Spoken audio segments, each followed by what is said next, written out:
KBS 열린 토론.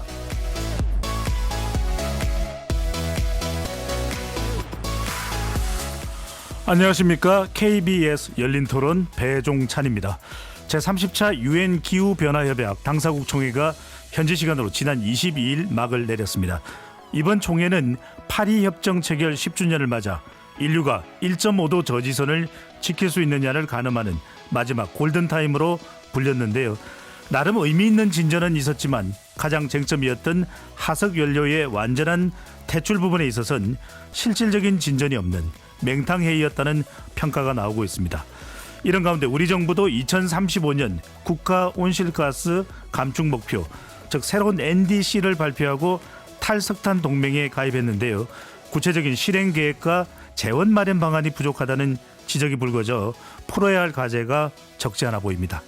지구를 지킬 마지막 회의라 불렸던 이번 총회의 성과와 한계, 잠시 후 두 분의 전문가와 함께 꼼꼼하게 들여다보겠습니다. KBS 열린 토론 지금부터 시작합니다. 치열한 토론 속에서 더 나은 세상을 찾아갑니다. 올바른 세상을 만드는 첫걸음. 평일 저녁 7시 20분 KBS 열린 토론.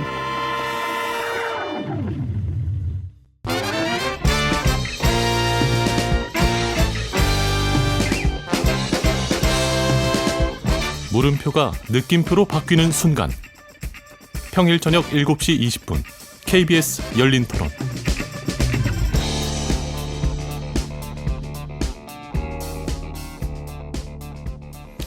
오늘 열린 토론 함께 해주실 두 분 소개합니다. 한국전력시장과 환경규제에 정통한 변호사이자 기후에너지정책 전문가이시죠. 김주진 기후솔루션 대표 나오셨습니다. 안녕하세요. 기후위기와 탄소중립 관련 논의가 더 넓은 사회적 공론으로 확산되도록 커뮤니케이터 역할을 담당하고 있는 분이시죠. 윤원섭 녹색전환연구소 선임연구원 나오셨습니다. 네, 안녕하세요. 네, 이번 제30차 UN 기후변화협약 당사국 총회의 결과와 세계의 기후변화 대응에 대한 우리 시민들의 의견은 어떤지 먼저 듣고 오겠습니다. 좀 실망스러운 부분이 크긴 하고요. 이전에 그 회의들에서도 이미 계속 논의가 지연이 되고 결론이 나지 않았던 문제들이기 때문에 이번에는 좀 산유국들 포함해서 강대국들이 좀 강하게 의견을 발의를 해서 통과가 되길 바랬었는데 이번이 사실상 그 1.5도를 낮추는데 거의 마지막 기회라고 저는 좀 기사에서 봤었던 것 같은데 이번에 이렇게 큰 결실이 없이 마무리가 돼서 과연 다음에는 언제 제대로 된 협약이 좀 나올지 의문이고 각 나라의 입장이 있기 때문에 그럴 거예요. 전 세계 기후라는 걸 하나로 봐서는 다 탄소 배출을 줄이려고 재생에너지 쪽으로 가야 되는데 자국의 이익과 연결이 되니까 그런 입장을 잘 안 취하는 것 같고 각국의 이해관계가 맞아 떨어져서 그런 거 아닌가 싶은데 그런 결론을 도출 못한 건 좀 안타깝죠. 그냥 손 떼고 있다가 큰 문제가 생기지 않도록 미리미리 대비가 잘 되어야 한다고 생각합니다. 장기적으로 국제사회나 인류 미래에 별로 좋은 영향일 것 같지는 않아요. 특히 유럽 같은 경우는 강력한 드라이브를 걸고 있지만 또 지금 유럽의 경제 현실이 또 그렇게 하지 못하는 뭐 영향도 있고 그래서 조금 디테일하게 간다면 어려울 것 같아요. 강력하게 드라이브를 걸다 보면 우리나라 그 회사들한테 좀 안 좋은 면도 많이 있을 거고 그렇기 때문에 선언적으로는 가고 있지만 저는 기후변화에 대해서 위험성에 대해서 동의하는 입장이기 때문에 그쪽으로 가야 된다고 생각해요. 시민분들의 의견 어떻게 들으셨는지요? 기후변화에 대한 대응 아무리 강조해도 그 중요성은 지나치지 않겠죠. COP30입니다. Conference of the Parties. 제30차 UN 기후변화협약 당사국 총회가 현지 시간으로 지난 22일 브라질에서 폐막이 됐는데요. 김준진 대표님, 먼저 이 회의에 어떤 나라들이 참여했고 무엇을 논의했는지 좀 설명을 해주신다면요. 이 회의는 거의 전 세계 모든 나라들이 참여했다고 보시면 되겠습니다. 92년도에 리우 환경회의에서 이제 UN 기후변화 기본협약이 채택이 되고 나서 3년 뒤에 이게 발효를 했었고요. 95년부터 30년 동안 딱 한 번 빼먹었습니다. 코비드 때문에. 네. 그 이후로 30년 동안 진행되고 있는 회의고요. 전 세계 기후변화 논의의 축소판이라고 봐도 과언이 아닙니다. 이번에는 가장 중요했던 일은 각 국가가 각국의 온실가스 감축 목표를 좀 업데이트하는 2030년 목표를 갖고 있었다면 이번에 35년까지 내가 뭘 할 건지를 좀 알리는 자리가 있었다는 게 이번 회의의 이제 중요한 특징 중에 하나라고 보시면 되겠습니다. 네. 그럼에도 불구하고 이따가 말씀을 드리겠습니다만 미국의 경우에는 연방정부 대표가 또 참석하지도 않았고 여러 가지 또 아쉬움이 났는데 먼저 전체적인 뭐 총평 차원을 먼저 좀 이야기를 해야 될 것 같습니다. 연구원님께 먼저 윤 연구원님께 먼저 여쭤볼 텐데 이번 총회는 지구 평균 기온이 사상 처음으로 1년 내내 1.5도씨를 초과한 상태. 말 그대로 이렇게 되면 지구의 기후 대란이 올 것이다. 그런 이 위협선이 경고선이 바로 1.5도씨인데 그 상태에서 열린 첫 정상회담이었습니다. 그런데 가시적인 성과물이 나오지 않을까 기대했지만 세계 자연기금 WWF는 이번 총회에 대한 평가를 내놓았는데 장밋빛 약속은 넘쳤지만 구체적인 로드맵은 없었다. 이런 호평을 했습니다. 왜 그런 걸까요? 이게 참 기후총회에서 계속 반복되는 문제 중 하나라고 생각합니다. 이제 로드맵은 없고 선언만 반복되는 것이 좀 많기 때문이라고 생각하는데요. 일단 이번 콥30 같은 경우에는 작은 크기의 알맹이는 있었다고 생각합니다. 이게 사람들이 기대한 종류의 결과 뭐 명확한 화석연료 퇴출 로드맵이나 재정 확대 약속이 좀 나오지 않았던 거죠. 다만 이게 이러한 중요한 변화들이 사실 이 회의에서 이 총회에서 나온 그 세부 규칙과 제도가 각 국가의 정책과 산업으로 번역되는 과정에서 나타나기 때문에 그 이유를 좀 지켜봐야 될 것 같습니다. 네. 하나하나 뭐 짚어보겠습니다. 김준 대표님 아무래도 뭐 강제 조항이 없고 미국과 중국이 좀 뜨뜻미지근한 반응을 보이는 이런 게 아마도 이런 세계자연기금의 혹평이 나오는 배경으로 봐야 될까요? 뭐 사실 저는 뭐 그렇게 혹평을 해야 될 것인가 하는 생각은 저는 이제 이 매년 열리는 이 회의의 가장 중요한 특징은 만장일치제. 유엔의 의사결정 방식인 만장일치제가 적용된다는 겁니다. 그래서 웬만한 거 아니면은 동의를 하기 어려워. 그리고 동의를 이뤄냈다는 거는 정말 문제가 있다. 정말 이거는 거의 윤리적으로 나쁜 것에 가까운로 인정됐다는 그런 의미가 있는 회의거든요. 그래서 뭐 이제 많은 사람이 그렇게 얘기를 하겠지만 사실 그렇게 보지 않고 이 회의는 30번의 이 기후변화 당사국 총회가 있었죠. 그 중에 두 번째로 가장 많은 사람들이 모였다. 첫 번째로 많이 모였던 게 두바이예요. 두바이는 가기가 편합니다. 여기는요. 브라질에서도 한참 더 들어가야지 있는 곳이고 거기까지 사람들이 그 비싼 숙박 요금과 항공료를 내면서까지 가려고 했고 그것도 각 국가의 당사 그 협상단뿐만 아니라 수많은 이해관계가 갔다는 거는 그만큼 이 문제에 대한 세계 사람들의 문제의식이 높아졌다는 것을 의미한다고 보시면 되겠습니다. 그렇습니다. 지금 이게 브라질 벨랭이 열대 우림 지역인데 상당히 많은 또 시민단체들까지 참여를 했다고 하는데 윤영구님 이 메리 로빈선 전 아일랜드 총 대통령이나 안토니오 구테러스 사무총장 그건 또 이번 총회를 두고서 방금 전에 이제 김 대표님 말씀과 연장선상에서 공감대를 이룰 만한 완벽하지는 않지만 다자주의가 시험받는 시기에 합의를 이뤄낸 것만으로도 의미가 있다. 뭐 판이 깨지지 않았다. 일단 이런 걸 계속해서 회의를 해마다 뭐 코비드 때만 빼고 개최한다는 거 여기에 또 의미를 둬도 될까요? 네, 그건 충분히 의미를 둬도 된다고 생각을 합니다. 이게 저는 뒤에서도 말씀을 드리겠지만 트럼프 행정부의 집권 이후에 어쨌든 기후 거버넌스가 다시 한번 재편되고 있는 과정을 우리가 보고 있는 것이라 생각하고 있고요. 이게 이제 기후 거버넌스가 기존의 미국이나 EU 같은 서방 중심이었다면은 지금은 중국을 포함한 새로운 축으로 이동하고 있다는 점입니다. 그래서 이번 총회의 의미는 어쨌든 판이 바뀌고 있고 이런 전환이 좀 공식화됐다는 걸 좀 성과로 봐야 하지 않을까 싶습니다. 대표님께 구체적인 성과로 이제 꼽히는 것이 이번에는 2035년까지 일단 돈 이야기가 나왔습니다.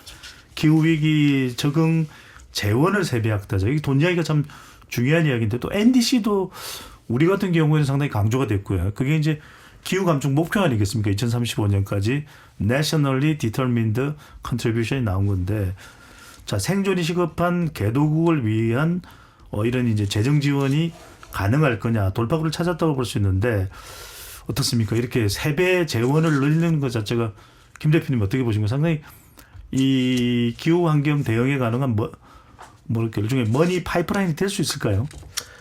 뭐 누구나 우리 사회생활을 하다 보면은 밥값을 내라고 하면은 뭐 주저하죠.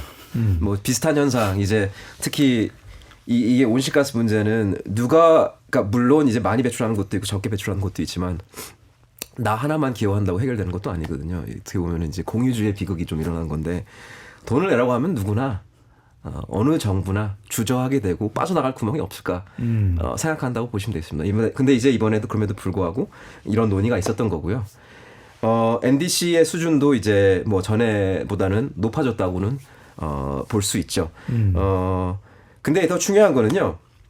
이 만장일치 다자주의 시스템에서의 이 돈 논의와 별개로 기후 대응을 위한 재원을 형성하기 위한 논의는 국가 내에서 지자체 내에서도 많이 이루어지고 있습니다. 이게 유일한 논의는 아니라는 겁니다. 네.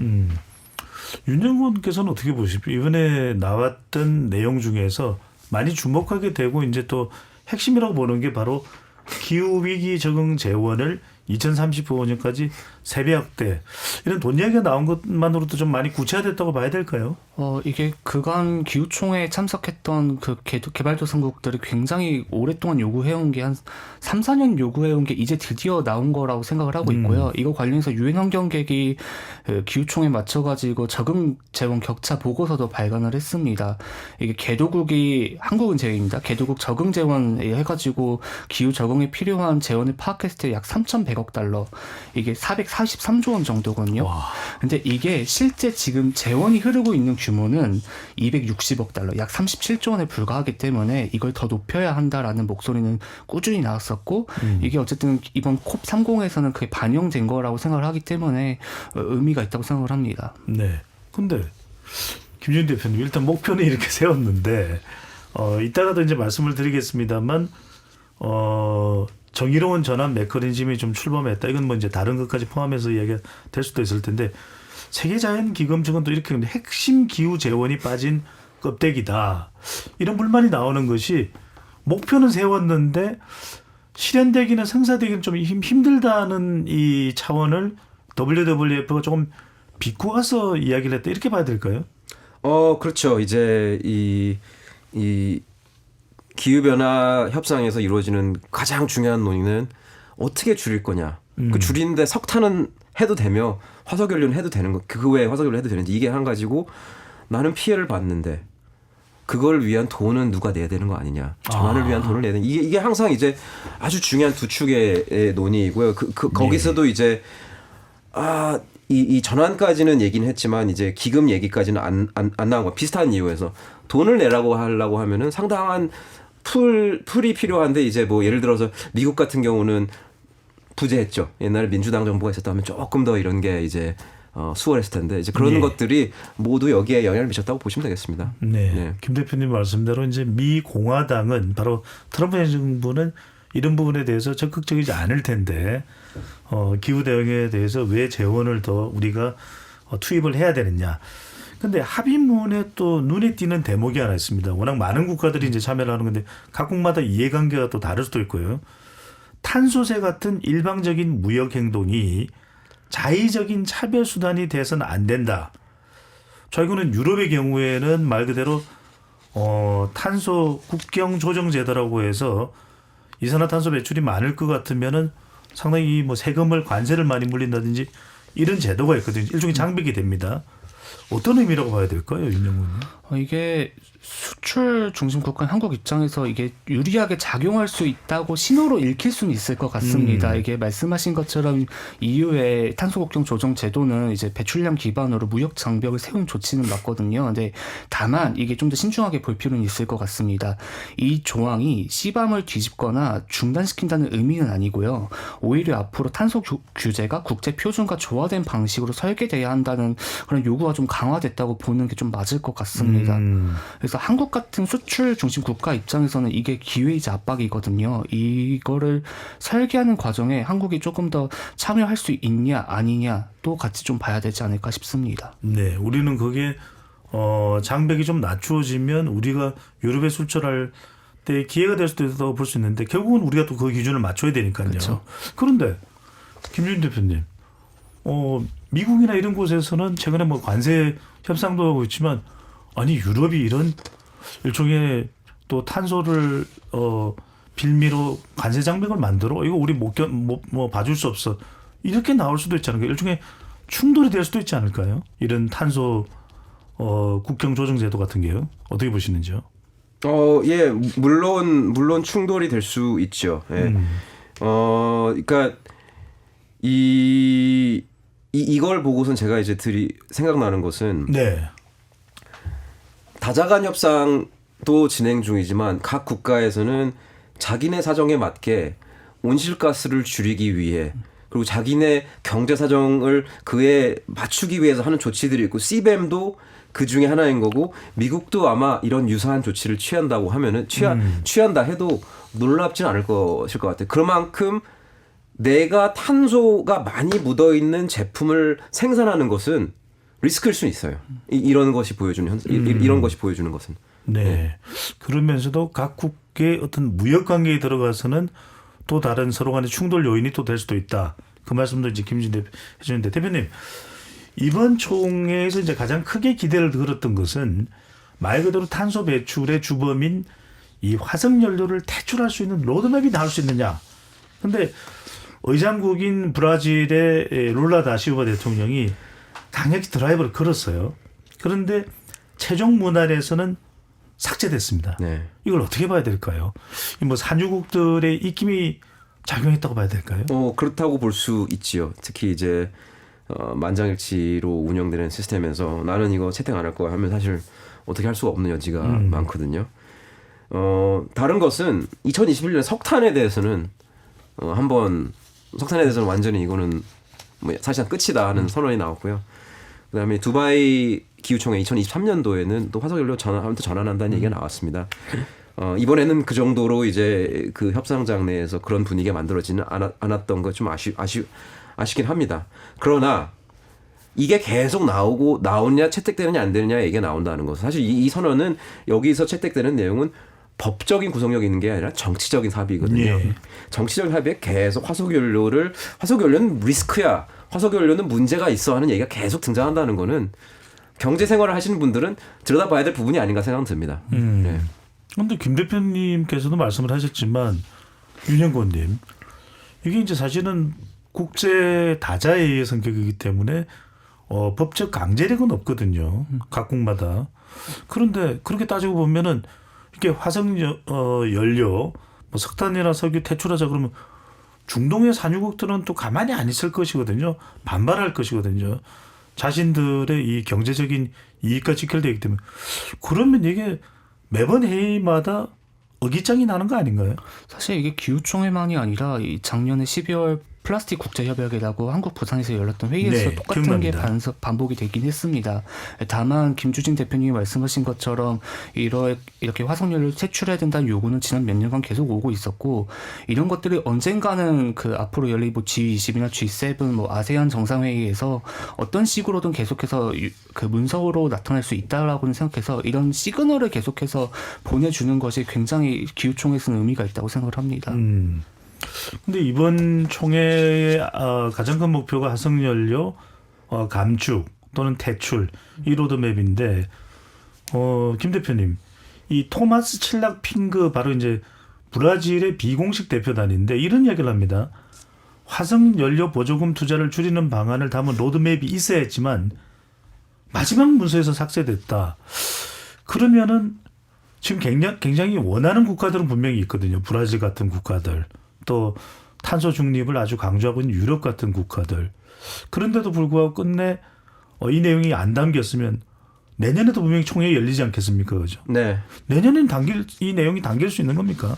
물론이죠. 물론 담길 수가 있고요. 거기에는 여러 가지 뭐 의장국이 얼마나 이거를 이 논의를 얼마나 의장국은 결국에는 이제 여러 국가들 사이에 사이를 잘 조율해서 이 정도는 합시다 하고 이렇게 하는 게 의장국 사회자 같은 나라의 역할인데 거기에 리더십도 작용을 할 것이고 각 국가의 정치적인 상황 이 또 이제 미국 정치적 상황이 여기에 영향을 안 미쳤다고 볼 수는 없거든요. 네, 그러니까 이런 것도 영향을 미칠 것이고 뭐 그렇죠. 이제 내년에도 이제 이런 내용이 다시 수면 위에 오를 가능성은 뭐 분명히 굉장히 크다고 볼 수 계속 좀 있습니다. 반복되지 않을까 싶은 생각이 드는데 윤 연구원님 왜냐하면은 결국 이게 1.5도 내지 2도씨 지구의 기온이 상승하는 것에 대해서는 경계하고 있습니다.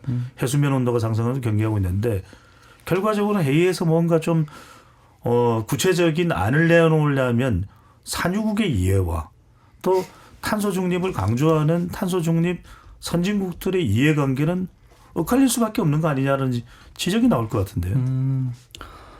참 어려운 질문이죠. 엇갈리고 네. 있습니다. 근데 반대로 사실 산유국들은 말씀하신 것처럼 석유나 이런 화석연료를 판매하면서 경제를 굴리고 있지만 동시에 재생에너지 투자를 통해 가지고 빠르게 그거를 좀 먹거리로 키우려고 하고 있습니다. 이게 잘 드러나지 않을 뿐이죠. 그 말씀하신 UAE나 사우디 같은 경우는 그런 걸로 어쨌든 새로운 먹거리를 보고 있다는 점도 봐야 될 것 같고요. 화석연료 보조금 투자가 내년 기후총회 문서로 나타날 수 있을지 모르겠습니다. 나타난다고 하면은 이게 이미 근데 사실 지자체들에서는 한국 지자체들한테서는 유류세이나 뭐 지금 계속 일몰 연장을 하고 있는데 이걸 어떻게 끊어낼 것인지 이런 식으로 아마 다른 형태로 지금 워딩들은 지금 계속해서 나오고 있다로 이해해 주시면 좋을 것 같습니다. 표현들은 나오고 있다. 네. 어떤 식으로든지. 단지 이게 화석 연료는 아닐 뿐인 거죠. 네.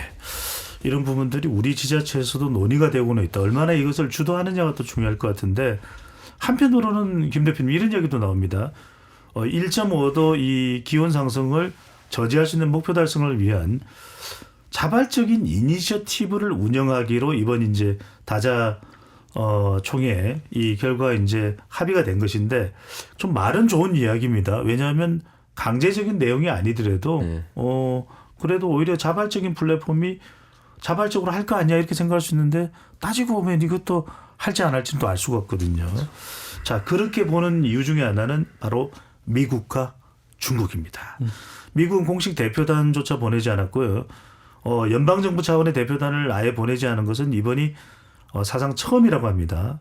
자, 그런데 지금 미국이 공식 대표단조차 보내지 않은 것에 대해서 프레드리 메르츠 독일 총리는 상당히 비판을 합니다. 미국은 상당히 작은 역할을 했습니다. 미국이 언급되기도 했지만 미국 정부가 불참한 것은 좋은 결정이 아니었다고 생각합니다. 이 메르츠 총리는 G20 정상회의도 참석을 했거든요. 윤영건 보실 때 어떻습니까? 미국이 계속 이렇게 특히 이제 트럼프 행정부는 더 심합니다. 우리 파리 기후협약에서 탈퇴할 거예요. 뭐 이렇게도 이제 일기 때도 그렇게 이제 또 단행을 했었고요. 미국의 태도, 미국의 역량 어떻게 봐야 될까요? 중요한 건 미국도 전혀 움직이지 않았다라고 말할 수 있나는 한번 봐야 될 것 같습니다. 연방 정부는 대표단을 보내지 않았습니다. 근데 주 정부, 의회, 민간 분야는 여전히 적극적으로 그 대표단을 파견을 했었고요. 캘리포니아 게빈 뉴섬 주지사가 거의 미국의 거의 비공식 기후 대사로서 오셔가지고 협상을 거의 주도한 걸로 알고 있습니다. 그런 점에서는 어쨌든 미국은 연방 정부가 아니더라도 주정부 차원에서 어쨌든 거의 그 한 나라의 거의 비슷한 GDP를 가지고 있고 기후 투자나 재생에너지 전환을 주도하고 있다는 점에서 그런 점에서는 여전히 미국도 한 축으로 굴러가고 있다라고 봐주시면 좋을 것 같습니다. 예. 케빈 뉴섬 이 캘리포니아 주지사의 경우에는 샌프란시스코 시장도 했었고 또 유력 차기 대선 후보이기도 합니다. 그런 만큼 비중이 있었던 거 아니냐 이렇게 또 말씀을 해주셨는데 또 한 국가가 바로 세계 최대 탄소 배출 국가인 중국입니다. 중국은 참석은 했지만 또 침묵을 했습니다. 좀 더 적극적으로 탄소 중립을 어떻게 해나가겠냐라는 의견은 거의 없었다고 봐야 되는데 김 대표님 중국의 태도는 어떻게 봐야 될까요? 글쎄 뭐 중국이 왜 조용한지는 잘은 모르겠습니다만은 분명한 사실은 첫 번째 매년 세계 에너지 기구가 국제 에너지 기구가 이렇게 새로 신설되는 발전소의 종류를 이제 순위를 매기는데 재생에너지가 압도적으로 많습니다. 재생에너지나 개통가 설치하는 게 압도적으로 많고요. 태양광, 풍력 등을 말씀하시는 거죠? 네. 화석 연료는 세 발의 피. 점점 다시 이제 줄어든다. 원자력은 사실 거기서 더 세 발의 피가 이제 지금 경제 실체이고요. 이런 새로운 재생에너지의 그 신설의 절반 이상은 우리 옆 나라인 중국에서 이루어진다는 겁니다. 이거는 산업이 성장하고 있는데 누군가는 그게 미국이 되든 한국이 되든 자기의 편견으로 인해서 기회를 가져가고 있지 않다는 의미입니다. 그게 중요하다고 생각합니다. 중국은 지금 재생에너지를 상당히 주도하고 있다.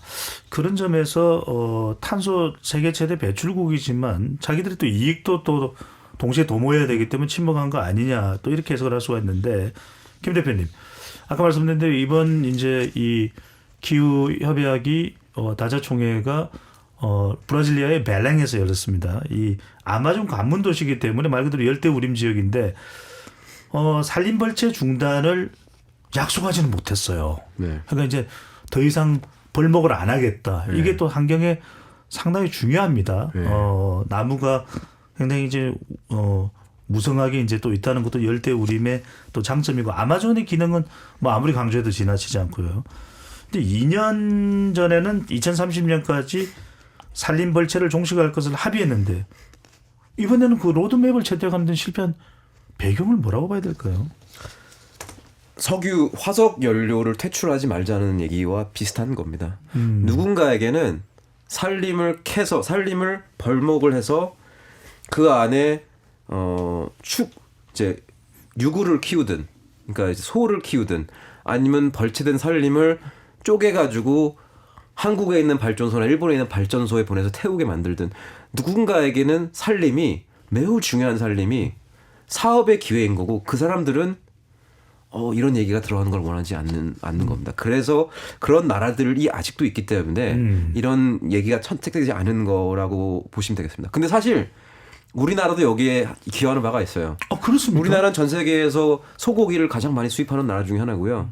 그 다음에 석탄 발전소에 들어가는 그 목재 재료, 열대 우림에서 나온 목재 재료를 가장 많이 수입하는 나라 중에 하나입니다. 사실 우리나라가 그런 경제적 기회를 이걸 반대하는 나라들의 기회 제공하고 있다고 보시면 되겠습니다. 자, 그런 것도 좀 아직까지 더 적극적인 협의에 이르지 못하는 이유가 될 텐데, 자, 근데 참 이번 얼마 전에 있었던 이 지난 22일 막을 내렸던 이 다자 총회의 특징 중에 하나는 로드맵은 합의를 못하는데 돈 문제는 합의를 합니다. 브라질이 의장국으로서 야심차게 제안한 열대 우림 보전 기금 TFFF가 합의문 서문에는 언급됐습니다. 김 대표님, 이것이 의미하는 바도 궁금하고요. 제가 앞서 말씀드렸던 대로 로드맵은 잘 안 돼요. 근데 이렇게 기금이라든지 또 돈과 관련된 부분은 재원 확보라든지 이런 부분들이 합의가 되는 배경을 뭐로 봐야 될까요? 네, 그러니까 확실한 약속은 못하지만 이걸 위한 로드맵은 어떻게 보면 이제 이렇게 채택이 된 건데 이 논의 이 합의문의 중요한 의미는 산림을 벌채할 수 있었던 기회에 대해서 기후 재원을 가지고 보상을 하고 빨리 해결을 해주자 하는 얘기가, 그러니까 산림 문제와 기후 재원의 문제가 연결되기 시작했다는 거는 뭐 의미가 있다고 보시면 되겠습니다. 예. 예. 이걸 뭐 다른 보상 방법보다는 기금이라 또 재원을 통해서 지원하고 보상하는 방법이 그래서 빨리 없애자. 효율적인 거 아닌가. 벌채를 빨리 줄이자는 얘기가. 김 대표님, 그래서 궁금한 게 이 재원 마련에 대해서 미국은 적극적으로 참여를 합니까? 아무래도 이제 뭐 본인들이 기후변화에 기여한 만큼은 많은 선진국들이 기여를 하진 못하죠. 그러니까요. 이런 부분들도 상당히 좀 따져봐야 되지 않을까 싶은데 윤정권님, 이번 총회 기간에 또 눈길을 끌었던 부분은 많은 시민단체들이 여기가 이제 아마존의 관문입니다. 그래서 모여서 65개국의 5만여 명, 아까 김준진 대표께서 여기 참 찾아가는 것도 쉽지 않은데 5만여 명이 모였습니다. 그래서 아마존을 보호하자, 화석연료를 중단하자. 지금 또 브라질만 놓고 봤을 땐 남미에서 아마존이 일종의 폐 기능을 한다, 이런 이야기를 많이 해요. 그러면 산소를 공급하는 아마존의 기능이죠. 그럼에도 불구하고 점점 이 아마존의 규모가 또 영역이 좁아진다, 이런 이야기를 하는데 그만큼 개발이 돼서 그렇겠죠. 근데 이런 시민사회의 목소리가 잘 반영이 안 된다는 이야기가 나오네요. 그건 뭐 때문일까요? 이게 크게 두 가지 이유로 보는데요. 하나는 일단 협상 구조의 비대칭성이라고 보면 될 것 같습니다. 국제 기후 협상은 여전히 에너지 안보, 산업 경쟁력, 국가 이익 중심으로 움직이고 있고, 사실 시민사회나 과학계가 제시하는 원칙들이 사실은 그런 요구보다는 당장의 경제적 이해관계가 요구되고 좀 더 반영되는 경향이 좀 있는 것 같습니다. 다른 하나는 사실 대표성과 참여 방식의 문제인 것 같은데요. 시민사회는 보통 옵저버라해서 관찰자 자격으로 기후총에 들어가시는 경우가 많습니다. 발언 기회 제한적이고 협상 문구가 다듬어지는 마지막 순간까지는 거의 접근할 수 없는 경우도 있으신 것 같거든요. 그래서 논의를 여는데 참여는 하지만 결론을 만드는 과정에서 배제가 되고 있어가지고 이런 부분에서 좀 의사결정 메커니즘이 바뀌어야 하지 않나라는 생각이 들 때가 있습니다. 예. 우리가 이렇게 뭐 환경 보호하면은 뭐 많은 단체들이겠습니다만 당장에 또 많은 사람들이 떠올리는 거는 뭐 그린피스 같은 것도 그런 단체가 아닌가요? 생각보다 더 많은 단체들이 있고 연구기관들이 있고 대학들도 있고 기업들도 있고 정말 온갖 목소리들이 모이는 장소가 사실은 최근에 기후총회이거든요. 그 목소리들이 또 여러 주제별로 열립니다. 젠더, 농업, 해양, 근데 산림 이런 각각의 주제들로 열리다 보니까 그 목소리를 하나의 문서로 바로 담아내긴 사실 좀 어려운 감은 있다고 생각합니다. 네. NGO의 목소리가 충분히 반영되지 않는 것도 좀 따져봐야 되지 않을까 아쉬운 대목이라는 생각이 드는데요. 김 대표님. 네. 이번 선언문에 대해 일각에서는 무대응의 대가에 대한 경고는 많았지만 대응할 방법에 대한 조항은 거의 없었다. 이런 이제 말하자면 상징적으로 지금 큰일 났습니다. 기후 위기입니다. 라는 표현은 많았지만 정작 구체적으로 대응할 방법에 대한 구체적인 내용들은 적시되지 않았다. 이런 의미로 읽히는데 자칫 저는 이런 오해가 생길 수도 있을 것 같아요. 그러니까 아직까지 괜찮은가 보다. 화석연료 좀 더 강력한 규제가 나올 때까지 더 쓰자. 이렇게 읽힐 수도 있지 않을까요? 사실 그거는 누가 이걸 해석하고 싶냐에 따라 다르다고 보시면 되겠습니다. 뭐 AI가 존재한다고 해도 뭐 10년 전에도 AI가 있다는 얘기가 있었지만 이거를 10년 전에 뭐 했던 사람도 있고 잘 이렇게 받아들인 사람이 있고 안 그런 사람도 있고 일론 머스크가 우리 저 2008년 뭐 1월 무렵에 이제 전기차를 만들 때 그 주식에 투자를 한 사람이 있고 안 투자한 사람이 있습니다. 그거는 사실 선택에 뭐를 어떻게 믿고 싶냐의 차이인 것 같은데 제가 상당히 여러 차례 이 회의를 가면서 느낀 거는 이 세계의 사람들 기후변화 문제에 대한 인류의 이해는 굉장히 깊어지고 있고 그거를 대응하고자 하는 의지는 높아지고 있다는 겁니다. 예. 그렇기 때문에 온실가스가 묻어있는 산업은 경제활동은 리스크가 커질 수밖에 없다. 지금은 경제적으로 리스크지만 나중에 윤리적인 리스크가 될 수도 있다. 저는 그렇게 봅니다. 아니 김 대표님 말씀을 들으면 좀 상당히 그래도 좀 마음을 놓게 되는데 근데 또 이 선언문 내용을 보면은 또 안 여쭤봐도 윤영국님께서는 어떻게 보십니까? 그러니까 경고 내용만 많고 해법은 없는 선언문이 아니냐. 그래서 산업계에 더 센 거 나올 때까지는 그냥 우리가 한번 버텨보지라는 생각을 줄 수 있는 거 아니냐라는 지적이 나와서 여쭤보는 것이거든요.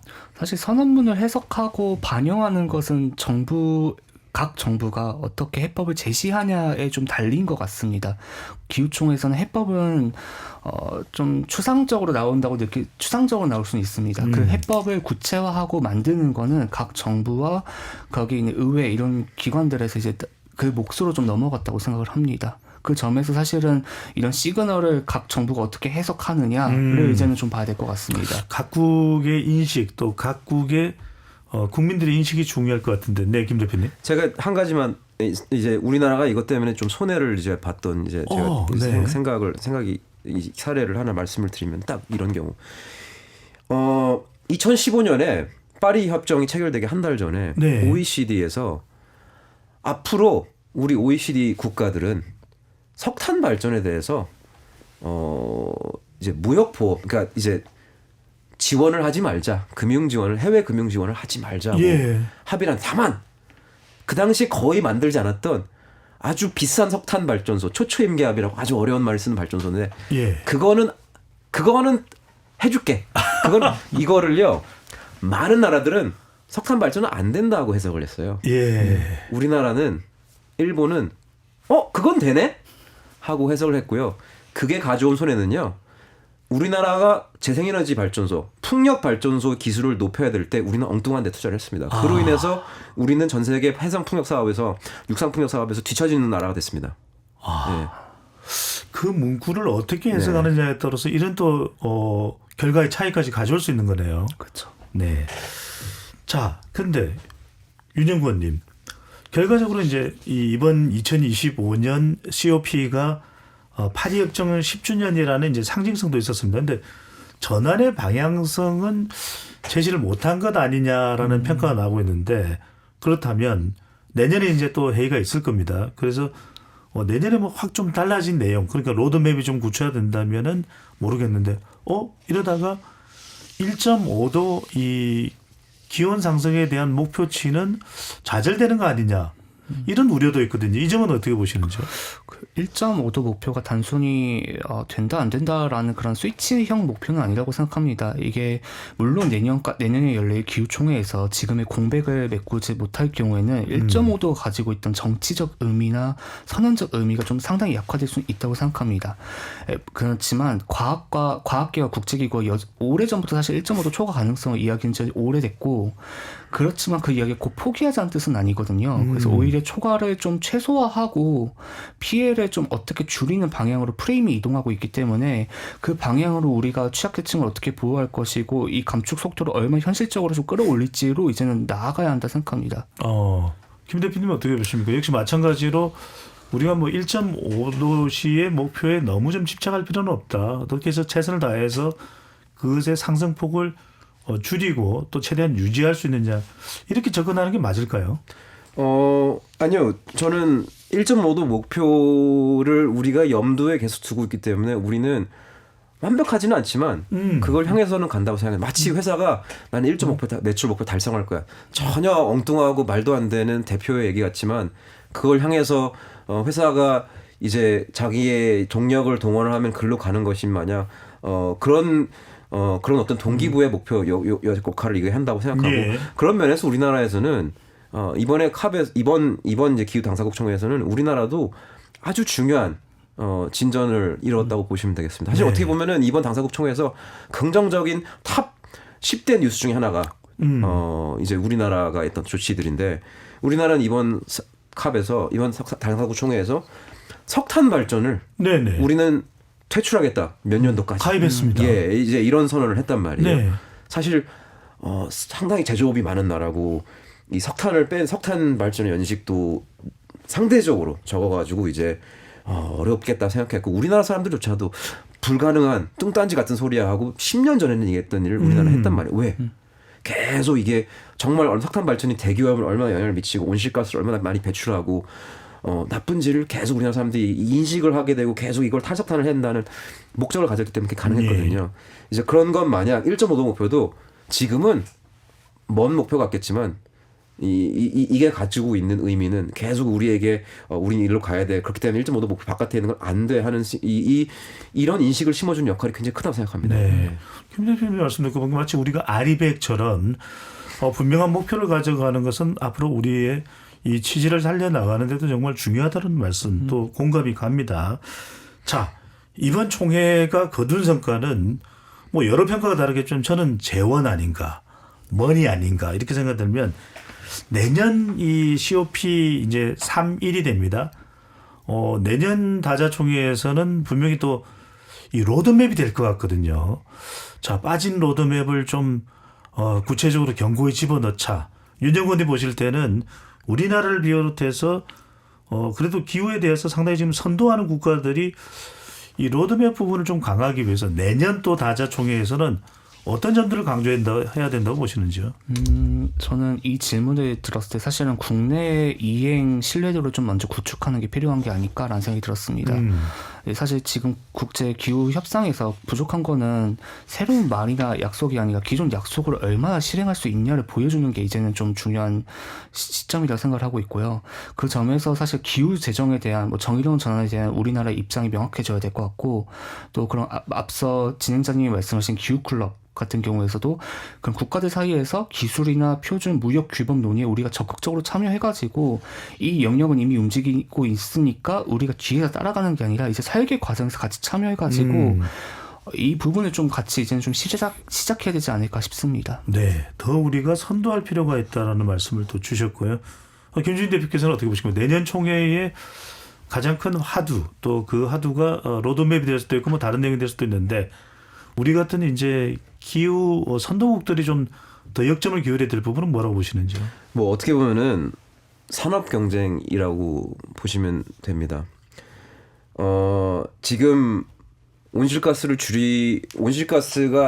좋지 않다는 거는 전 세계 사람들이 다 알거든요. 이제 그 과정에서 그리고 이제 이 캅 30일이나 이런 게 이제 거기에 이제 하나의 이 매년 열리는 자리인데 우리나라도 온실가스가 줄어드는 환경, 온실가스를 배출하는 것이 점점 나쁘게 인식되는 환경에서 우리가 경쟁력을 가지기 위해서 할 수 있는 게 뭔지를 다양한 외교적인 면에서 우리의 산업적인 면에서 모두 다 검토해야 된다고 생각합니다. 예를 들어서 석탄 발전소 하지 말자고 우리나라가 선언을 했단 말이에요. 그거는 사실 우리나라 리더십을 좀 보여줄 수 있다고 생각합니다. 우리 동아시아, 동남아시아가 이 석탄 문제에서는 굉장히 이 좋지 않은 모습을 보인 나라인데 거기서 K-팝의 날인 한국은 이렇게 했다 하고 좀 자랑할 수 있다고 생각하고요. 그 다음에 온실가스 배출량이 적은 철강이 뭐냐 이런 거에 대해서 지금 기술 경쟁이 일어나고 있어요. 예, 눈에 보이지 않는 상황에서 그 기술 경쟁에서 기술 경쟁을 우리가 선점하기 위해서 우리의 경제 관료들과 우리의 외교 관료들이 노력을 좀 하셔가지고 포스코가 마치 이제 아무것도 없는 나라에서 나온 것 마냥 우리나라가 이제 여기서 가장 우수한 철강 업체가 될 수 있게 하는 노력을 철강 생산 국가가 될 수 있게 하는 노력을 우리 정부가 좀 하실 수 있지 않을까 생각을 합니다. 중요한 말씀이네요. 저탄소 또는 무탄소 형태로 산업 생산 기술까지 연결시키면 그것도 국가 경쟁력으로 배가 될 수도 있겠네요. 네, 그렇게 하면 사실은 앞서 말씀하신 탄소무역 장벽 같은 것도 충분히 이겨내고 산업 경쟁력을 키울 수 있는 부분이라고 생각합니다. 다만 우리가 모두 알고 있듯이 그 부분으로 지금 재원이 제대로 흐르고 있는지는 뭐 R&D가 제대로 투자되고 있지 않기 때문에 계속해서 이런 말들이 계속해서 나온다고 생각합니다. 네. 대한민국의 기술력을 기후 대응과 함께 또 한 단계 도약시킬 수 있는 방법이 무엇인지를 찾는 것도 중요해 보입니다. 잠시 KBS 열린 토론 참여 안내 로고 듣고 2부로 돌아오겠습니다.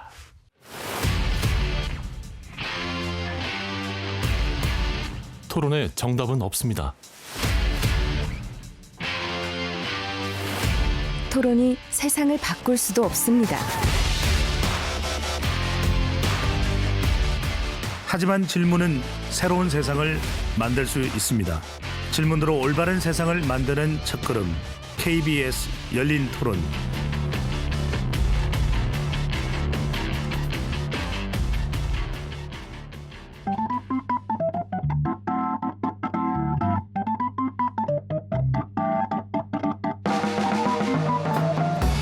세상을 바꾸는 질문, 열린 토론이 시작합니다.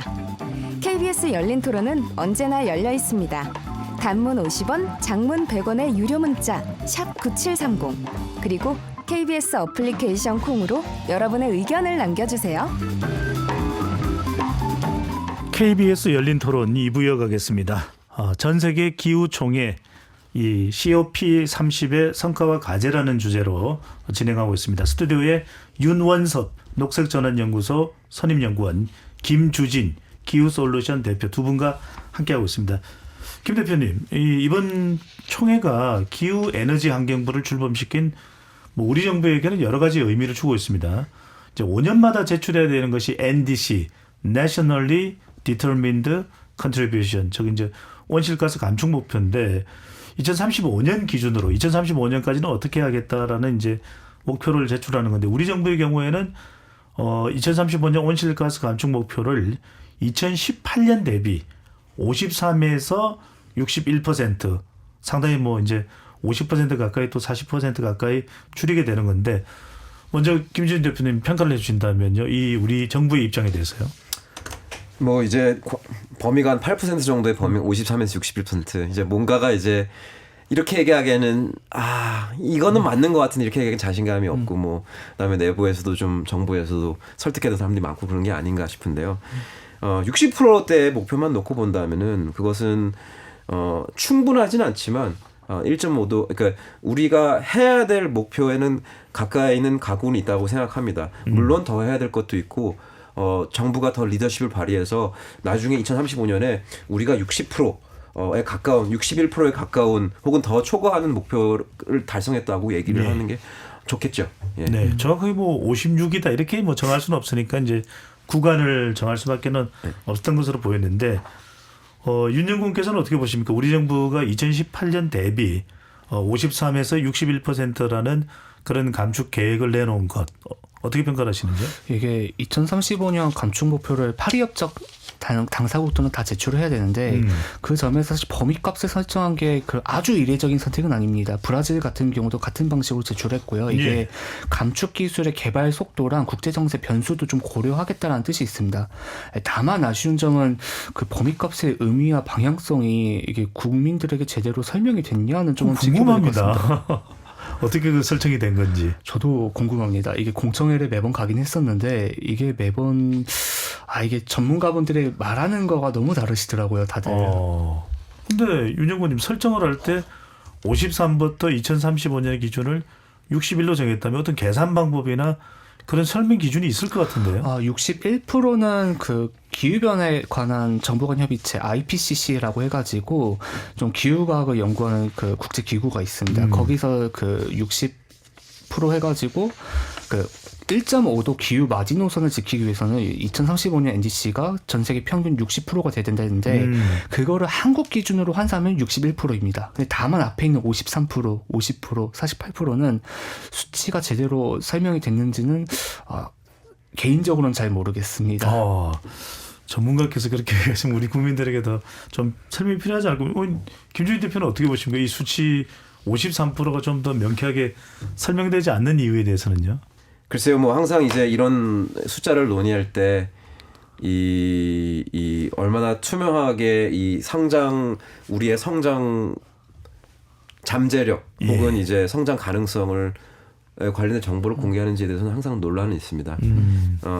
이것도 아마 이 모든 이게 이제 다 갖춰진 상태에서 나온 숫자는 아니지 않을까 생각됩니다. 네, 김 대표님 말씀대로 네.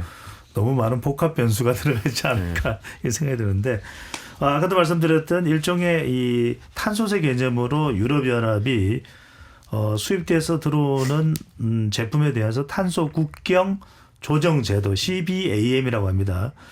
무역 장벽이 점점 높아지고 있는데 윤영훈님 어떻게 보십니까? 우리가 이번에 이제 낸 그 NDC 목표 방금 전에 말씀드렸습니다. 이것이 우리 수출 기업들을 방어해 줄 만큼 한국은 이런 기준을 통해서 하고 있으니까 한국 믿어도 돼. 가능할까요? 이게 목표는 가능하다고 생각하는데 이행 속도를 생각했을 때는 짧게 말씀드리면 현재로서는 수출 기업들이 방어하기는 어렵다고 생각합니다. 왜요? 이행 속도 감축 속도나 산업 전환 속도를 보면은 정책 목표는 매번 앞서갑니다. 이게 해외 기관들에서도 계속 뭐 평가를 할 때마다 목표는 높게 잡는데 이행이 안 되고 있다 해서 낮은 점수를 계속 받고 있거든요. 철강, 시멘트, 뭐 석유화학 같은 전통 그 고탄소 배출 업계 같은 경우는 설비 전환에만 수년, 경우에 따라서 10년 이상 걸립니다. 그래서 핵심은 사실 그 NDC에 있는 숫자 목표도 중요하지만 여기에 산업별로 어떻게 전환할 것인지, 여기도 마찬가지로 재원을 어떻게 흐르게 할 것인지, 어떻게 민간 지원을 끌어올 것인지에 대한 실행 체계가 결국은 이행 속도와 그다음에 우리 수출 기업을 방어해 줄 수 있는 가장 중요한 자료가 되지 않을까 생각합니다. 윤영훈 의원님 말씀대로 악마도 천사도 디테일이 있는 거 아닌가 생각이 드는데 자, 그래서 약간 이런 의심도 하게 됩니다. 의심을 하려고 하는 건 아니고 김 대표님 뭐 방금 전에도 여쭤봤지만 일각에서는 이제 산업계 눈치를 보다 보니까 산업계에서는 이 탄소 배출 기준을 감축하는 거를 충족시키기가 간단치는 않을 거거든요. 그러다 보니까 이 53%를 넣어놓은 게 결과적으로는 61이 아니라 53을 목표로 하는 거 아니냐. 그래서 산업계에서의 어려움을 좀 해소하기 위한 것 아니냐. 더군다나 이제 김 대표님은 또 법조인이시기도 하니까 그런 좀 약간 포석도 깔려 있다고 봐야 될까요? 뭐 아무래도 이제 배출을 많이 하는 사업에 이제 혹은 배출을 많이 하는 사업에 인허가를 내준 사람들도 있을 것이고 그분들은 이제 가능하면 우리가 하는 행동에 변화가 많지 않았으면 좋겠어 하고 생각하고 누구나 사회가 변하는 데서 변화를 싫어하는 사람 있을 수밖에 없습니다. 예, 그리고 그 변화의 그 위기의 순간에 어떻게 대응하냐가 이제 기회가 될 수도 있는데, 뭐 범위가 있는 게 제가 법률가로서 이제 드릴 수 있는 말씀은 그다지 있지는 않은데, 중요한 건 우리나라 사법부, 그러니까 헌법재판소가 한 번은 이 숫자가 맞는지 틀린지, 이 숫자가 국민의 기본권 보호 의무를 우리 정부가 충분히 했는지 심사한 적은 있다. 그래서 한 번은 작년 여름에 충분하지 않다고 판단을 낸 맞습니다. 적은 있고, 그것을 우리 정부 사람들은 좀 주의를 할 필요 있지 않은가 생각은 듭니다. 예. 네. 이 KBS 열린 토론의 다른 또 우리가 토론 코너에서 말씀하신 그 부분을 대법원의 판결을 다루기도 했는데, 자, 윤영권님, 그러면 53%는 달성 가능합니까?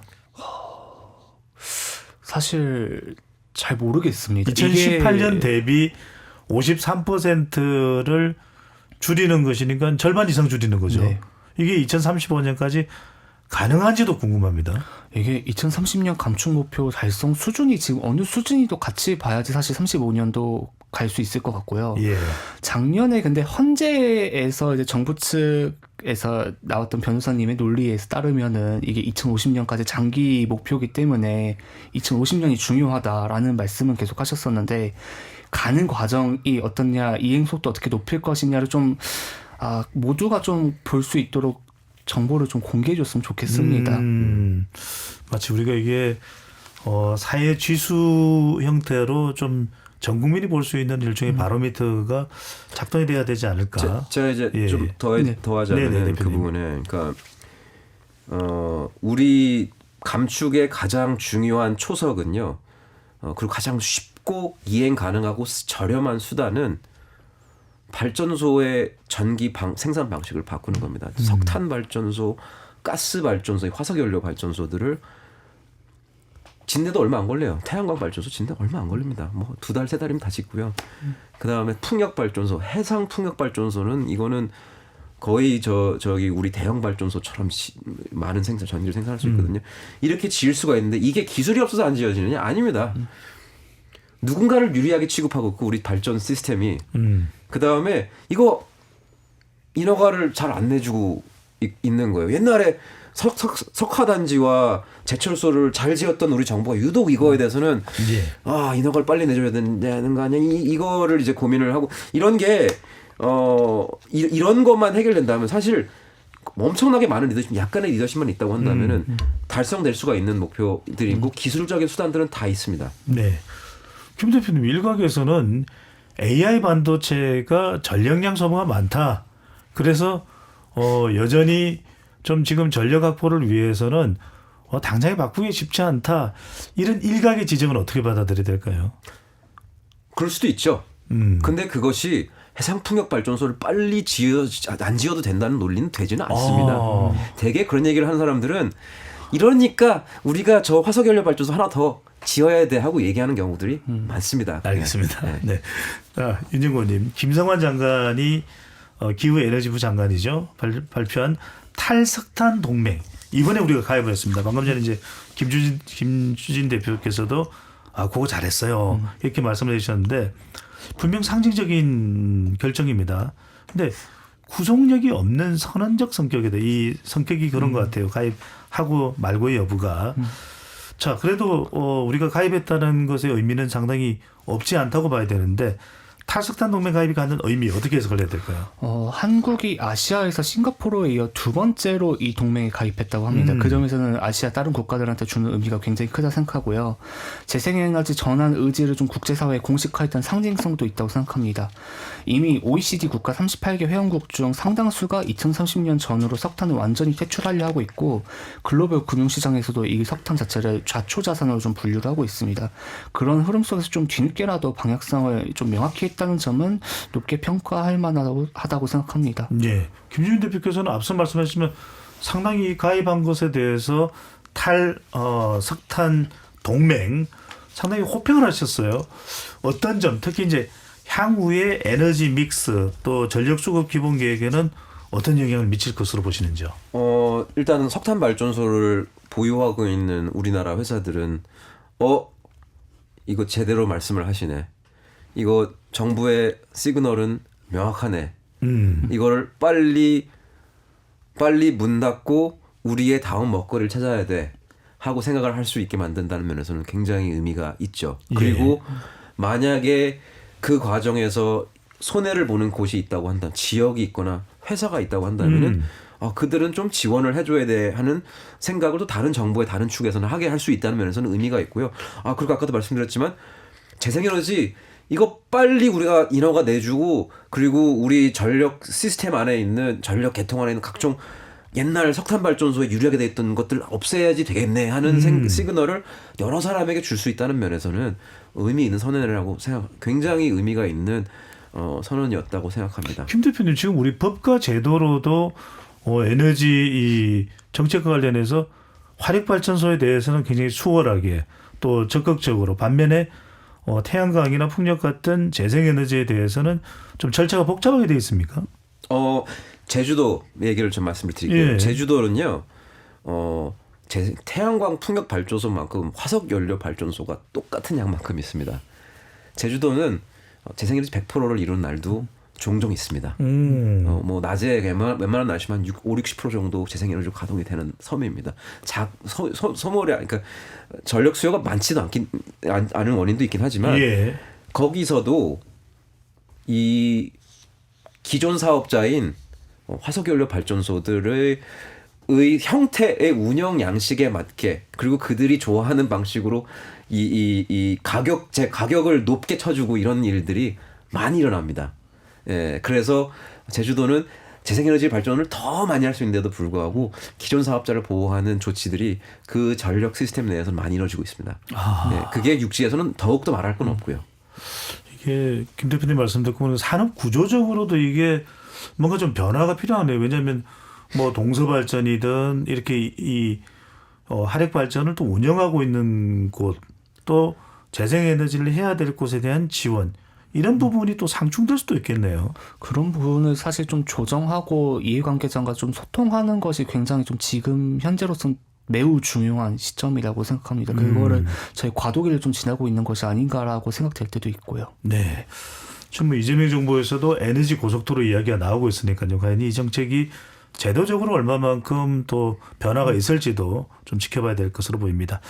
이번엔 윤영구 의원님께 좀 먼저 여쭤볼게요. 결과적으로는 이제 이런 COP, Conference of the Parties, 다자총회를 통해서 어떤 결과가 나오더라도 우리 정부가 어떻게 하느냐가 가장 중요한 것이니까요. 우리 국민들에게는 2035년까지 NDC 국가 목표를 정해서 2018년 대비 53에서 61% 상당히 큰 비중입니다.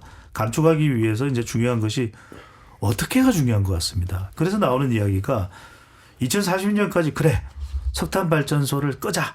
40기를 끄면 전력이 20기가와트가 비게 되는데 또 이런 얘기가 나옵니다. 재생에너지가 확대되면 좋은데 과연 이게 에너지 저장을 얼마나 해놓을 수 있느냐. 말 그대로 이제 태양광 같은 경우에는 태양이 들었을 때 모아둔 전기를 어떻게 배전하느냐, 보내주느냐도 중요한데 송배전망 확충, 이른바 전력 인프라에 대한 얘기도 나옵니다. 어떻게 보시는지요? 송배전망 확충 굉장히 중요하다고 생각하고요. 개인적으로는 송전망 확충 굉장히 반드시 필요하다고 생각합니다. 지금 구조로는 재생에너지를 더 넣고 싶어도 전기를 실어 좀 나를 길이 막혀 있는 상태인 것 같은데요. 다만 이 과정이 무조건 지역에 생산한 전기를 수도권으로 연결하는 더 큰 송전탑 형태로 가서는 안 된다고 생각합니다. 용인 반도체 클러스터가 사실 그래서 좀 문제가 되고 있다 생각을 하고 있고, 대신 지역에서 생산한, 여기서는 서울도 마찬가지라 생각합니다. 지역에서 생산한 전기가 지역에서 쓰일 수 있도록 하는 분산형 모델, 지산지수 원칙이 조금 이제는 반영될 수 있도록 해야 되지 않을까 싶고, 이렇게 해야지 좀 지역 갈등 줄일 수 있고 성장 비용이나 좀 환경 부담도 줄일 수 있지 않을까 생각합니다. 네, 김 대표님 어떻게 보십니까? 미국도 상당히 지금 각 곳에 뭐 데이터 센터를 설치한다면서 에너지 소비는 늘어나고 있거든요. 뭐 전기 자동차도 그렇고. 근데 미국이 대두한 문제도 바로 이 에너지 인프라 문제입니다. 전력선이라든지 이런 게 상당히 노화되어 있는데, 우리 같은 경우에는 이 전력 관련된 기술은 전 세계 최고입니다. 이 재생에너지로부터, 재생 발전으로부터 얻은 에너지를 송배전하는 이 부분 어떻게 보시는지요? 송전선 필요할 겁니다. 네. 그러나 송배전선을 짓는 게 송배전선을 짓느라고 오래 걸리니까 우리가 화석연료 발전소를 더 지어야 된다는 논리가 성립하는지는 저는 안 된다고 생각합니다. 아까 안 된다고 생각하고요. 그 전에 지금 현재 우리가 갖추고 있는 망에서도 전력 시스템 내에서도 뭔가 가격에서 차별 취급 혹은 전자 발전에 생긴 이 전자의 전력료, 전력의 이 개통에 대한 액세스의 어떤 기술적 요건에서 차별 취급은 많습니다. 재생에너지가 더 들어올 수 있는 기술적으로 우리 전력 시스템을 옛날 방식으로 운영하면서 이 그리고 공정하지 않게 운영하면서 생기는 반영이 들어올 수 있는데 들어오지 못한 재생에너지는 얼마든지 있거든요. 네. 그것부터 먼저 해결해야 된다 생각합니다. 사실 그거는 그런 건 해결되지 않고 있죠 지금. 그래서 중요한 게 미국 같은 경우에는 테슬라도 진행하고 있는 겁니다. 이른바 유유 에너지를 저장하는 에너지 스토리지 시스템, 바로 ESS가 강조되고 있거든요. 그 부분은 윤 연구원께서는 어떻게 보시는지요? 테슬라 말씀하신 것처럼 전기차 다음으로 사실은 그 사업을 굉장히 키우려 하고 있고 예. 국내에서도 사실 그 정도로 좀 키울 수 있도록 시스템이 갖춰져야 되고 재원이 가야 되는데 계속 돈 얘기를 하고 있네요. 그런 부분이 지금 잘 안 흐르고 있고 지역에서도 제가 올해 초에 전남에 있는 광주의 에너지 ESS 저장 특구를 갔다 왔었는데 여기서도 그 사람이 그 실증만 하고 실제로 갈 수 있도록 하는 거까지 못 나갔습니다. 그냥 실증에서만 끝나고 이게 특구론 지정이 못 돼가지고 그런 식으로 실증만 되고 있는 것들을 조금 더 진행될 수 있도록 뭔가 조치가 좀 제해지지 않을까 생각합니다. 네, 김준대 그래서 돈 이야기 안 할 수가 없습니다. 그러다 보니까 이 목표 달성을 위해서는 R&D 예산이 5배는 더 필요한 거 아니냐, 또 그 이상도 필요하다는 이야기도 나오는데 현대 정부의 재정 정책 기조 세수상을 볼 때는 증세 없는 기후 대행, 그러니까 우리가 전 세계적인 기후 대행에 동참하려고 해도 재원이 더 필요할 것이고 국내에서 재생에너지 아까 이제 김 대표님 말씀하셨는 대로 제주 같은 곳에는 100% 재생에너지를 실현하는 것도 시도해 볼 수 있으려면 또 돈이 필요할 테고 이 세금을 더 올릴 필요가 있다. 이 지점은 어떻게 보시는지요? 사실 아까 세계 에너지 국제 에너지 기구가 매년 내놓는 통계에 의하면 재생에너지가 가장 많이 신규 설치가 되고 있다는군요. 그거는 왜 그러냐면요, 금융기관들이 가장 금융 지원도 잘하고 발전소들이 제일 경쟁력 있는 발전원이라고 생각하기 때문이에요. 역으로 말하면요, 석탄 발전소, 가스 발전소 비싸기 때문이에요. 재정 지원이 필요하지는 않을 겁니다. 발전 부문을 바꾸기 위해서는. 물리적으로 기술적으로 벌써 재생에너지는 상당 부분의 재생에너지 배터리 기술 포함해가지고 어느 정도 수준에 이르렀기 때문에 그런 것은 필요하지 않을 텐데, 그런데 특히 석탄 광산이 있었던 우리나라 석탄 광산이 없죠. 굉장히 큰 세원을, 굉장히 큰 경제적 동력을 잃어버리는 거잖아요. 그런 데를 위해서는 지원을 할 필요가 있겠죠. 그를 위한 증세는, 산업의 변화를 위한 증세는, 사실 그것은 이 에너지 문제뿐만 아니라 우리나라 산업의 변화가 여러 차례 있으면서 있었던 현상입니다. 그런 거는 필요할 수 있을지 모르죠. 그리고 이런 것도 있습니다. 철강을 생산하는 석탄 기초한 철강을 석탄으로 철강을 만들거든요. 그거를 수소에 기초한 철강으로 바꾸기 위해서는 약간의 지원은 필요합니다. 물리적으로는 아직은 비쌉니다. 그를 위한 정부의 공공금융 그리고 그거에 기초한 민간 금융은 필요할 겁니다. 그것은 필요할 건데 또 그것은 우리의 산업적 기회가 될 것입니다. 네. 참 말씀하신 대로 그렇게 많은 예산이 들 거냐, 들 일이냐라는 말씀을 또 이제 김 대표께서 강조를 해주셨는데 화석 연료가 기반됐던 지역의 이 산업 변화를 지원하기 위해서라도 또는 재생에너지를 위해서 또 기술 개발을 위한 연구 지원을 위해서라도 재원 마련이 필요는 할 테니까 탄소세를 도입해야 되는 거 아니냐. 이 점은 어떻게 보세요? 윤 연구원께서. 탄소세 논의는 내년부터는 사실 우리 사회가 좀 피할 수 없는 얘기해야 되는 과제라고 생각을 하고 있고요. 이걸 사실 지금 배출권 거래제가 일정 역할을 하고 있다라고 말은 하지만 가격 시도가 약하고 산업계 예측 가능성도 좀 낮은 편입니다. 그래서 탄소 가격 전반 좀 끌어올리고 시장의 신호를 좀 명확히 하려면은 일단 이 탄소세 이야기를 좀 논의할 필요가 있다 생각합니다. 네. 세금이라는 것은 또 상당히 또 저항도 생기긴 할 테지만 좀 검토를 해볼 필요는 있다는 말씀드렸습니다. 자, 끝으로 두 분께 여쭤보겠습니다. 이 정부는 녹색 산업 육성 KGX 또 사업을 통해서 기업들이 적극적으로 동참할 수 있는 유인책을 만들어야 된다는 이야기도 하고 있습니다. 세부 이행 계획이 이제 KGX 녹색 산업 육성인데 내년 상반기에 이제 구체적인 안을 내놓겠다는 이야기를 하고 있습니다만 과연 이런 것들 탄소 기후 대응에 대한 대응 또 국내 또 재생에너지 산업에 대한 육성 등이 이제 맞물려 있을 텐데 꼭 포함돼야 될 내용 어떻게 해야 될까요? 먼저 김준희 대표님부터요. 우리의 고탄소 배출 업종을 어떻게 전환시킬 것이냐. 철강이나 석유화학 업체 같이 약간의 지원이 필요한 전환을 위해서 이걸 어떻게 지원할 것인지 그리고 거기를 위한 민간 금융은 정부만 가지고 정부의 돈만 가지고 할 수는 없고 민간 금융을 어떻게 조달할 것인지 이거에 대한 고민이 좀 있으면 좋겠고요. 석탄 발전을 없애면서 생기는 지역들도 있습니다. 예, 이제 그런 곳들은 어떻게 우리가 연착륙시킬 것인지 또 고민했으면 좋겠고 무엇보다도 우리의 좋은 산업적 기회인 재생에너지가 빨리 사실 재생에너지가 제조뿐만 아니라 우리가 만든 반도체나 철강도 다 재생에너지 가지고 만들어야 되는 시기가 올 텐데 그런 산업적 기회를 위해서는 우리가 재생에너지 정책을 인허가 정책은 뭐가 문제이며 전력 개통에서 재생에너지가 불공정하게 착용받고 있는 것들은 어떻게 개선할 건지 이런 것들을 잘 고민해서 이행 계획에 반영했으면 좋겠다는 생각이 듭니다. 네. 윤원섭 연구원께서는요?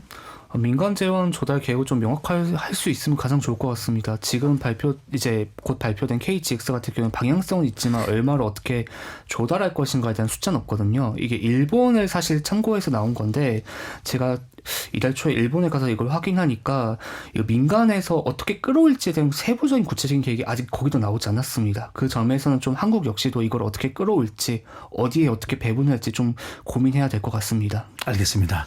지구가 몸살을 앓고 있습니다. 기후 대응 더 이상 미룰 수 없는 선택으로 보입니다. KBS 열린 토론 이것으로 마무리하겠습니다. 오늘 함께해 주신 김주진 기후솔루션 대표, 윤원섭 녹색전환연구소 선임연구원 두 분 말씀 고맙습니다. 감사합니다. 지금까지 KBS 열린 토론 배종찬이었습니다.